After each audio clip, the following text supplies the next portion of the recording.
To my YouTube channel. तो आज मैं आ गई हूँ फिर से एक नए केक के डिज़ाइन के साथ। और आज वाला जो केक है ये भी काफ़ी ज़्यादा आप सबको पसंद आएगा, तो वीडियो को बिना स्किप किया एंड तक देखिएगा। बाकी यहाँ पे केक की जो स्पॉन्जेस है इसे मैंने किस तरीके से जो है बेक किया, यानी कि कितना प्रीमिक्स मैंने यूज़ किया, सारी चीज़ें मैं आपको डिस्क्रिप्शन में दे दूँगी, आप वहाँ से चेक कर लीजिएगा। साथ में ये जो हमारा आज का केक है ये 2.5 kg का हमारा केक है, जिसे हम 2 टियर केक में हम कन्वर्ट करेंगे। यानी कि जो टॉप वाली लेयर है ना, हम बहुत ज़्यादा भी हाइटेड नहीं बनाएंगे, जैसे कस्टमर ने हमें दिखाई है हम उसके हिसाब से बनाएंगे। साथ में ये वाला जो केक था जो क्लाइंट ने हमें दिखाया था ये पूरा फुल फॉन्डेंट केक था, लेकिन उन्हें सेमी फॉन्डेंट केक चाहिए। एज़ यूजुअल आप सबको पता है कि फुल फॉन्डेंट केक्स जो है ना वो ज़्यादा खाए नहीं जाते, एंड हमारे इंडियाज़ में जो है ना इसकी बहुत ज़्यादा कम सेलिंग होती है, क्योंकि फुल फॉन्डेंट केक सबको पसंद नहीं आते। तो डेकोरेशन सबको पसंद आती है, तो डेकोरेशन पार्ट जो होता है वो हम आज वाले केक पे करेंगे। बाकी केक को हम अच्छे से ठंडा करके ही डिमोल्ड करेंगे। और यहाँ पे एक चीज़ हो गई मेरे साथ कि जो केक मैंने बेक किया ना, ये जो पहली स्पॉन्ज मैंने बेक की है ये एकदम परफेक्ट थी, यानी कि ये मैंने सेकंड टाइम जो स्पॉन्ज की थी ना ये वो वाली थी, ये मेरी एकदम अच्छे से बेक हो गई थी। लेकिन जब मैंने फ़र्स्ट टाइम केक स्पॉन्ज को ओवन में रखा बेक होने के लिए, तो उसका जो टेम्परेचर था वो थोड़ा सा ज़्यादा हो गया था मुझसे, मैंने ध्यान नहीं दिया। हमेशा 170 या 180 पे ही मैं रखती हूँ, तो वो 180 से ज़्यादा था, 230 तक उसका टेम्परेचर हो गया। मुझे पता नहीं चला, मैंने टाइमिंग सेट कर दी। रॉड्स जो थे वो ऑन ही रहते हैं दोनों ऊपर नीचे, तो मुझे बार बार उनका जो फंक्शन है उसे चेंज करने की ज़रूरत नहीं पड़ती है। तो जो स्पॉन्जेस थी वो एकदम अच्छे से बेक भी हो गए, लेकिन जो ऊपर की जो लेयर है ना वो थोड़ी सी ब्राउन हो गई। जितनी हम नॉर्मल ब्राउन रखते हैं, जितना केक के ऊपर, जितनी हम हमेशा मेरे केक्स पे देखते हो, उससे थोड़ी सी ज़्यादा हो गई थी, जो मैं आगे आपको दिखाऊंगी। लेकिन जो केक है वो हमारा बहुत अच्छे से बेक्ड हो गया था। तो यहाँ पे देखिए ये वाला स्पॉन्ज है जो हमने बेक किया था फर्स्ट टाइम पे। तो ये इसकी क्या करेंगे ना, हम ऊपर की जो ये लेयर है इसे थोड़ी सी ट्रिम कर लेंगे। जबकि यहाँ पे ऊपर की जो ब्रेड अगर आप देख रहे हो ना कट करी, तो आपको समझ में आ रहा होगा कि काफ़ी ज़्यादा सॉफ्ट है ऊपर की टॉप वाली लेयर, कुछ भी हार्ड नहीं हुई है, क्रिस्प नहीं हुई है, बस थोड़ी सी ज़्यादा ब्राउन हो गई है। लेकिन इतनी ज़्यादा ब्राउन हमें नहीं चाहिए, तो हम क्या करेंगे, टॉप वाली लेयर का जो पोर्शन है ऊपर का वो हम थोड़ा सा ट्रिम कर देंगे। और उसके बाद जो केक ब्रेड जैसे हम यूज़ करते हैं और कट करते हैं वैसे ही हम करेंगे। और केक की जो ब्रेड है वो काफ़ी ज़्यादा सॉफ्ट है जितनी होती है। तो ये मुझसे गलती हो गई, आप कभी भी जितनी बार भी ओवन को यूज़ करते हो केक बेकिंग के लिए या फिर किसी भी आइटम के लिए, हमेशा उतनी बार रॉड्स देखिए कि रॉड्स का जो टेम्परेचर है यानी कि ऑन है ना, जो भी आप ऊपर और नीचे रॉड्स दोनों ऑन हैं, और टेम्परेचर जो है आपने 170 या 180 जिसमें भी आप बेक करते हो अब वो ऑन है या नहीं है, वो सही जगह पे है, और टाइमर जो है वो तो आपको सेट करना पड़ता। तो ये सारी चीज़ों को आप ध्यान में रख सकते हो। तो 230 ठीक था, लेकिन अगर उससे ज़्यादा होता तो जो ब्रेड की ऊपर की क्रम है ना वो ज़रूर ही हार्ड हो जाती।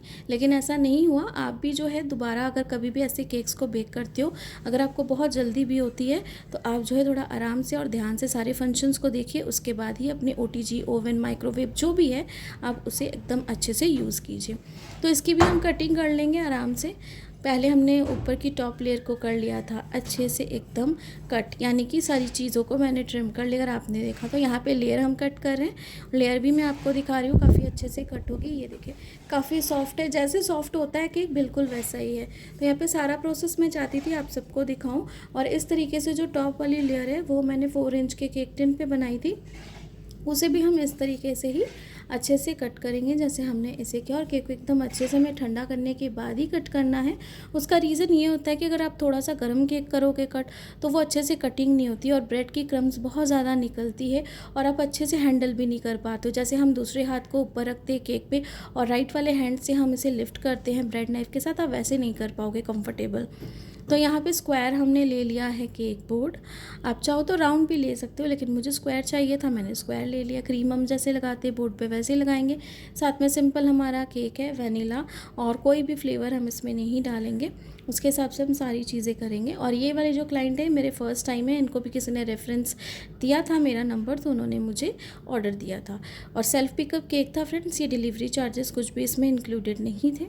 तो पहली लेयर जैसे हम रखते हैं वैसे ही हम रखेंगे। क्रीम की हमें जितनी ज़रूरत है उसके हिसाब से करेंगे, क्योंकि क्रीम की ऐसी कोई डिमांड नहीं थी कि हमें ज़्यादा क्रीम चाहिए या फिर कम क्रीम चाहिए। तो जितनी सफिशिएंट है केक की लेयर्स एंड केक की हाइट के लिए, हम उसके हिसाब से ही क्रीम लगाएंगे। और समर्स है तो ऑब्वियस सी बात है मैं केक की आइसिंग जल्दी करती हूँ, जल्दी करके इसे फ्रिज में रख देती हूँ अच्छे से ठंडा होने के लिए, ताकि आराम से 5 6 7 8 घंटे जितनी देर भी है ना एकदम अच्छे से चिल्ड रहे। और उसके बाद अगर आप 1 2 डेढ़ घंटे या 3 घंटे से बाहर भी रखते हो ना तो कुछ नहीं होने वाला। और साथ में केक जितने भी ये कट होते हैं, जो भी इवेंट्स में जाते हैं कह लो आप, या फिर बर्थडेज़ में जाते हैं, तो ये मोस्टली जो है ना हम रात को ही कट करते। तो रात को वेदर ऑब्वियस सी बात है अच्छा हो जाता है, तो सनलाइट की हमें कोई भी प्रॉब्लम नहीं रहती है। बस लेयर बाय लेयर जैसे हम लेयरिंग करते हैं वैसे ही हम लेयरिंग करेंगे। और मैं बहुत दिनों के बाद ही कल वाली वीडियो और आज वाली वीडियो आप सबके साथ शेयर कर रही हूँ। कल वाली भी वीडियो आप सबको बहुत ज़्यादा पसंद आई, केक डिज़ाइन भी पसंद आया, तो होप करती हूँ कि आज वाला केक डिज़ाइन भी आप सबको पसंद आएगा जैसे आपको हमेशा आता है। और ऐसे ही बस सपोर्ट करते रहिए, क्योंकि अब जाके मुझे भी थोड़ा कॉन्फिडेंस आ रहा है आप सबके साथ बहुत सारी टेक्निक्स जो चीज़ें हैं वो सब शेयर करती हूँ, जो भी मैं एक्सपीरियंस करती हूँ और वो सब आप सबके साथ शेयर करती हूँ। क्योंकि हम कितने भी बिगनर्स हो या फिर प्रोफेशनल हो, कुछ मिस्टेक्स जो है वो हम सबसे हो जाती है, लेकिन उस मिस्टेक्स को हमें किस तरह जो है ना रिकवर करना है, किस तरीके से हमें शॉर्ट टाइम में अपना काम एकदम अच्छे से करना है, कैसे हम किन चीज़ों को सही कर सकते हैं। तो वो कभी कुछ अगर ऐसी चीज़ें मेरे साथ हो जाती है ना, मैं थ्रू द वीडियो आप सबके साथ वो एक्सप्लेन करने की कोशिश करती हूँ, आप सबके साथ वो एक्सपीरियंस भी शेयर करती हूँ कि मुझसे ये चीज़ हो चुकी है, ये मिस्टेक हो चुकी है, तो आप मत कीजिएगा। आप ऐसे प्रिकॉशंस लीजिएगा जब भी आप बेकिंग करते हो या फिर कोई भी चीज़ करते हो बेकिंग से रिलेटेड। तो बस इस तरीके से हम पूरी क्रीम लगाते जाएंगे। क्रीम हमारी अच्छे से विप्ड है, जैसे कि मैंने ऑलरेडी अपने चैनल पे वीडियोस जो है वो शेयर की हुई है कि किस तरीके से क्रीम को विप्ड करना है। काफ़ी सिंपल प्रोसेस है, कुछ भी आपको इसमें नहीं करना है, बस आपको थोड़ी सी चीज़ों का ध्यान रखना पड़ता है। आप मेरी वीडियोस को अगर देखोगे तो डेफिनेटली आपको समझ में आएगा। तो सारी लेयरिंग यहाँ पे कर ली हमने कंप्लीट, और ऊपर की जो टॉप लेयर है जैसे हम यहाँ पे आइसिंग कर रहे हैं वैसे उसे आइसिंग करके उसे भी शिफ्ट करेंगे। और मैं यहाँ पे क्या कर रही हूँ ना, दोनों केक्स को अलग अलग केक बोर्ड पे आइसिंग करूँगी, और लास्ट में जब इस केक को मुझे देना है ना, देने के कम से कम मैं आधा 1 घंटा पहले ही इसे डेकोरेट करूँगी, उससे ज़्यादा नहीं। और बस केक जो है पैक करके क्लाइंट को दे दूँगी। तो बस इसकी भी हम आईसी कर लेंगे।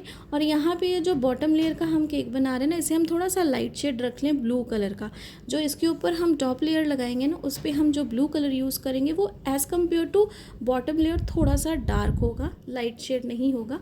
ये वाली जो लेयर है इसे हम लाइट शेड रखेंगे और टॉप वाली को हम थोड़ी सी और डार्क रखेंगे। तो इस तरीके से हमें कंट्रास्ट भी करना था, ताकि 2 केक्स एक में ही हों लेकिन दोनों की लुक थोड़ी अलग आए और थोड़ा सा डिफरेंट ये जो लुक दे प्रेजेंटेशन में।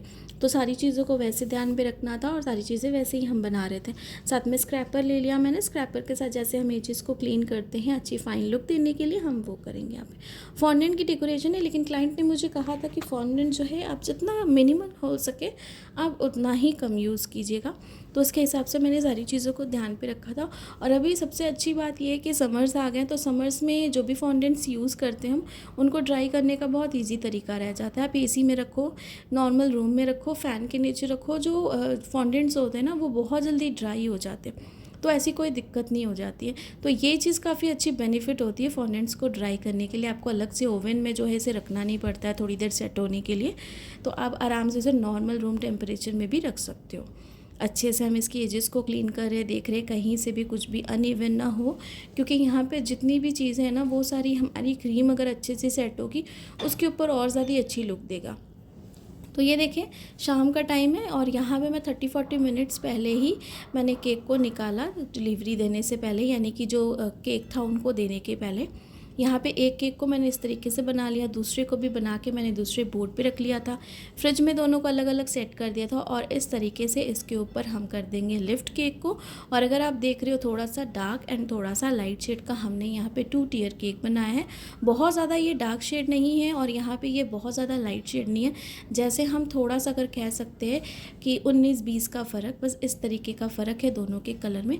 जब मैं आपको क्लोजअप लुक दिखाऊंगी तो आपको ज़रूर समझ में आएगा। और हमेशा मैं आप सबके साथ ये चीज़ ज़रूर शेयर करती हूँ और अभी भी करना चाहूँगी कि कभी भी कैमरे के एंगल के ऊपर ही डिपेंड करता है केक की साइज़। तो कभी भी जो मैं केक की साइज़ मैं देती हूँ डिस्क्रिप्शन में, जो मैं बनाती हूँ मैं एग्जैक्टली वही देती हूँ। तो कभी भी जो वीडियो में आप देख रहे हो ना, तो साइज़ देख के कभी भी जस्टिफाई मत कीजिएगा कि मैंने प्रीमिक्स इतना लिया और इसकी हाइट इतनी होगी। क्योंकि एंगल की वजह से हाइट हमेशा ही डिफरेंट रहती है।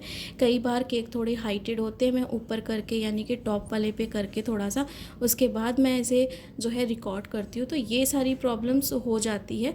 ये मेरे साथ नहीं, सबके साथ होती है और ये जेन्युइन चीज़ है जो सबके साथ होती है। तो कभी भी हाइट पे या फिर कैमरा के जो एंगल्स है उसके ऊपर डिपेंड करता है। तो यहाँ पे देखिए, ये है मेरे पास स्नो वाइट की एक जो डॉल है, इसका स्टिकर था, ये नॉन एडिबल था, काफ़ी अच्छा था। इसे हम इस तरीके से यहाँ पे लगाएंगे और यहाँ पे जो स्टिकर्स थे हमें ज़्यादा नहीं यूज़ करने से, बस थोड़े से यूज़ करने थे। यहाँ पे देखिए ये बर्ड्स है, ये भी नॉन एडिबल है मेरे पास, आप चाहो तो एडिबल भी इसे यूज़ कर सकते हो। यहाँ पे इसे हम इस तरीके से लगा देंगे। मतलब ये जो बर्ड्स थे ना फ्रेंड्स, ये बहुत ही ज़्यादा मुझे अच्छे लग रहे थे। मतलब मन कर रहा था कि पूरे केक पे ये लगा दूँ, बट मुझे इतने लगाने नहीं थे, जितनी की ज़रूरत है मुझे उसके हिसाब से लगाने थे। एक मैंने टॉप पे लगा दिए, 2 मैंने साइड्स पे लगा दिए इस तरीके से, और ये स्नो वाइट वाली डॉल जो थी लगा दी। साथ में ये देखिए मेरे पास ये फॉन्डेंट डेकोरेशन जो मैंने बनाई, काफ़ी सिंपल है। रोजेस किस तरीके से मैंने बनाती हूँ वो भी आपको ऑलरेडी मैंने अपनी वीडियोस पे शेयर किया। कुछ हाथ के साथ नॉर्मल लीव्स बनाए, कुछ मैंने एप्पल बनाए नॉर्मल, बस सारी चीज़ें काफ़ी नॉर्मल थी और बहुत ही ईजी है, कुछ भी डिफरेंट नहीं है इसमें और डिफ़िकल्ट नहीं था। तो इसलिए बाकी सारी चीज़ें तो मैंने आप सबके साथ ऑलरेडी शेयर की, फ्लावर्स किस तरीके से बनाने हैं, और जो फ्लावर कटर्स होते हैं उसके साथ नॉर्मल मैंने फ्लावर्स को कट कर लिया था फॉन्डेंट को, और यहाँ पे हम करेंगे डेकोरेट। लेकिन केक को हमेशा खूबसूरत बनाने के लिए आपको 2 चीज़ों का हमेशा ध्यान रखना है। केक में आपके फिनिशिंग आनी चाहिए, और दूसरी चीज़, अगर आप किसी भी चीज़ को डेकोरेट कर रहे हो, चाहे वो विद स्टिकर्स हो या विद फॉन्डेंट हो, हमेशा ये चीज़ देखो कि क्या चीज़ किसके साथ मैचअप हो रही है, क्या किस तरीके से अच्छा लग रहा है। हम इस तरीके से लगाएंगे तो ये केक ऐसे अच्छा लगेगा। ऐसा नहीं कि आपने स्टिकर्स लगाए तो पूरे स्टिकर्स ही भर दिए, और अगर स्टिकर्स भरे भी है ना तो उन्हें एक अच्छे तरीके से लगाओ, तभी केक की लुक अच्छी आती है, और केक हमेशा एक अच्छा प्रेजेंटेशन, रॉयल लुक देता है। जिस तरीके से मैं यहाँ पे कर रही हूँ ना, अगर आप देख रहे हो जो भी मैंने फॉन्डेंट्स के यहाँ पे फ्लावर्स बनाए, काफ़ी सिंपल तरीके से मैंने इसे बनाया है। आप सब भी जानते होगे इसे बनाना, मैंने ऑलरेडी भी शेयर किया है अपने चैनल पे। जो भी मेरे चैनल पे नए हैं, मेरी पहले की वीडियोज़ में अगर आप देखोगे तो मैंने इस तरीके से फ्लावर्स की डेकोरेशंस की हुई है ऑलरेडी, और बहुत सारी चीज़ें बताई भी है आप सबको। तो सिंपल फ्लावर्स है, लेकिन इसे मैंने अच्छे से थोड़ा सा टाइम लेके आपको बनाना पड़ता है। फॉन्डेंट डेकोरेशन सिंपल तरीके से बनाया है फिनिशिंग के साथ, ताकि हम अगर इसमें थोड़ी सी भी कम डेकोरेशन करें तो भी हमारा केक जो है काफ़ी अच्छी लुक दे। तो यहाँ पे 3 फ्लावर्स हमने लगा दिए, थोड़े से पत्ते बना दिए, और पत्ते को मैंने भी किसी भी कटर के साथ कुछ भी कट नहीं किया है, नॉर्मल हाथ के साथ ही इसे मैंने बनाया है। काफ़ी सिंपल है, कुछ भी इसमें डिफ़िकल्ट नहीं है जो आप ना बना सको। अगर आप सेम डिज़ाइन को रिपीट करोगे तो मेरे इंस्टाग्राम में मेरे साथ पिक तो ज़रूर शेयर कीजिएगा आप सब। तो यहाँ पे जो एप्पल मैंने बनाया था ना, इस तरीके से मैंने लगा दिया यहाँ पे, उसके ऊपर भी एक लीव्स हमने बना दी थी। कुछ भी नहीं है, हमें हाथ के साथ बस शेप देनी है थोड़ी सी राउंड, और उसके बाद जो है ऊपर में हमें बस स्लीव्स लगा देनी है। यहाँ पे एक एक करके फ्लावर लगाएंगे, एक एक करके जो भी हमने ये एप्पल्स की डेकोरेशन की है ये भी करते जाएंगे, कुछ लीव्स लगाते जाएंगे इस तरीके से। कोई स्प्रिंकल नहीं लगाएंगे, कुछ भी नहीं लगाएंगे, सिर्फ 1-2 बटरफ्लाईज लगाएंगे हम थोड़ी सी और अच्छे से, क्योंकि जो बटरफ्लाई है वो केक पे थी, और जो केक पे बटरफ्लाई थी वो फॉन्डेंट की थी। तो मैंने फॉन्डेंट की नहीं लगा के नॉन एडिबल वाली काफ़ी अच्छी सी बटरफ्लाई लगाई है, जो मैं आपको आगे दिखाऊंगी। तो सबसे पहले यहाँ पे जो डेकोरेशन पार्ट है वो एक एक करके आप सबको दिखा रही हूँ, और अच्छे से इसे हम कंप्लीट करेंगे। कुछ भी आपको अलग से टूथपिक लगा के इसे फिक्स करने की ज़रूरत नहीं। क्रीम वाला केक है हमारा, कहीं पर भी कुछ नहीं होने वाला, इसे अच्छे से ये स्टे रहेगा। बस इस तरीके से हमें इसकी करनी है डेकोरेशन पूरी की पूरी कंप्लीट। और ऊपर में अगर आप देख रहे हो ना, तो जो ये डॉल है स्नो वाइट की, इसका थोड़ा सा ये लोअर पार्ट जो हमें दिख रहा है, इसे भी हम कवर कर लेंगे फ्लावर्स के साथ। तो हमें स्टिकर्स को इस तरीके से ही लगाना है ताकि जो नीचे वाला पोर्शन है वो भी कवर हो जाए और ऊपर वाला भी हो जाए। तो ये देखिए, ये है मेरे पास बटरफ्लाई, ये नॉन एडिबल है, गोल्डन वाली बटरफ्लाई थी, काफ़ी अच्छी सी ग्लिटरी। और यहाँ पे जो इसके ग्लिटर लगे हुए थे ना बटरफ्लाई पे, ये पेपर वाले ग्लिटर लगे हुए थे जो एकदम भी नहीं निकलते हैं और कुछ भी हार्मफुल नहीं है, काफ़ी अच्छी क्वालिटी के थे जो मैंने मार्केट से बाय किए।